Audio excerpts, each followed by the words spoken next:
The Morning Show from your local news leader. All right, it's time for Friday Flicks, and today a fascinating true life story and an inspirational documentary are available for viewing this weekend. That's right, so here to review Blackberry and Still, a Michael J. Fox film, is film critic Chuck Koplinski. Chuck, it kind of brings back memories when we talk about Blackberry. I'm telling you, there's two really good ones. Did you have a Blackberry? I did, actually. Did you have a Blackberry? I did not. I always wanted one, though. Yeah, and if you had a Blackberry, you know why it was so special. That raised keyboard, and it was just a revelation. And this movie, Blackberry, is about not only the development of that, but also answers the question as to, well, why they don't exist anymore. This takes place or starts in 1996, and there you see Jay Baruchel as Mike Lazaridis. He is the brains behind this whole thing. And there you also see Glenn Howerton as Jim Basile.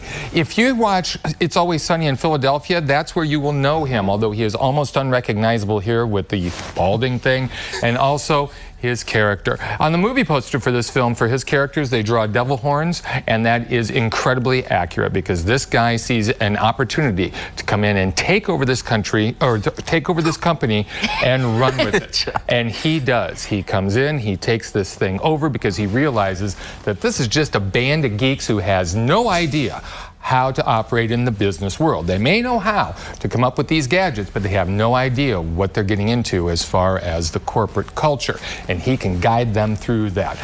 As they say, if you can imagine a computer and a fax machine in your hand, you can imagine this. And there you see the prototype that they come up with in order to sell this. And of course, as we know, this thing just takes off like a rocket.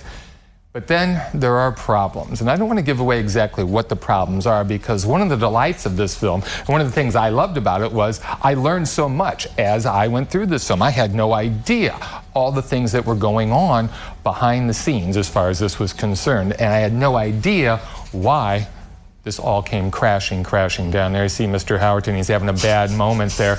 And Jay Baruchel, almost unrecognizable with the gray wig there. This is just a fascinating film. It's one of those movies that just sucks you in, and you just can't, you just are waiting for the next thing to happen, and you can't predict. So very highly praised for this one. Really liked it a lot. Smart, the perfect antidote for superhero films. You can see this one out at the AMC. Check it out. All right, and we don't get to hear you talk about too many documentaries, so what do you think about this one? Oh, you know, I don't even think documentary is the right term for this. You know, we use the term biopic. I think this is like an auto biopic because Michael J. Fox is very much at the center of this film. And the film is made by a documentary filmmaker, Oscar-winning filmmaker named Davis Guggenheim, and you'll see Fox there presently. And what Guggenheim does is that he takes clips from the films that Fox was in, the TV shows, behind-the-scenes things, personal footage, and he melds them all together as Fox is narrating his story from when he was a young child up until today. And this, of course, is the sort of movie that, well, it's hard to watch, but you can't look away. And you realize just, despite everything that has happened to him, just how lucky he has been, and he'll be the first person to tell you that. As you see here, we see him, and there are just some heartbreaking moments in which we see him working with his therapist, in which we see him walking.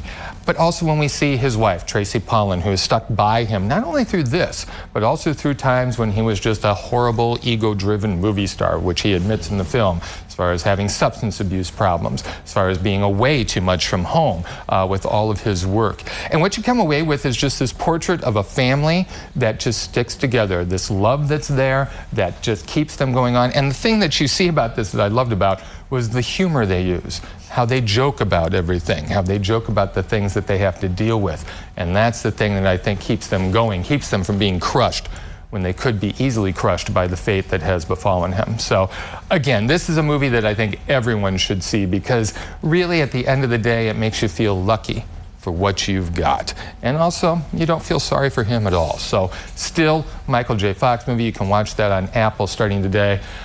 Rarely do I have a week where I highly recommend two films, but this is the week. And speaking of Apple TV, there's something else hitting it this weekend? Another great film from earlier this year, Air, the story about Michael Jordan, directed by Ben Affleck. It is starting to stream on Apple this week. I know you've been wanting to see it. Have. Haven't had the time. Now there's no excuse. Again, one of the best films I've seen this year, and some similarities to Blackberry as well, as far as this corporate culture and this creating of this thing that's not just a product but becomes a social sensation. So really good stuff this weekend. And for people who haven't seen it yet, I know you said the performances in this were just amazing as well. They are amazing. And I also want to let's go back to Blackberry real quick. I had the opportunity to interview Glenn Howerton and Jay Baruchel, and you can see that interview on CI Living today. All right, Chuck, thanks so much. You bet.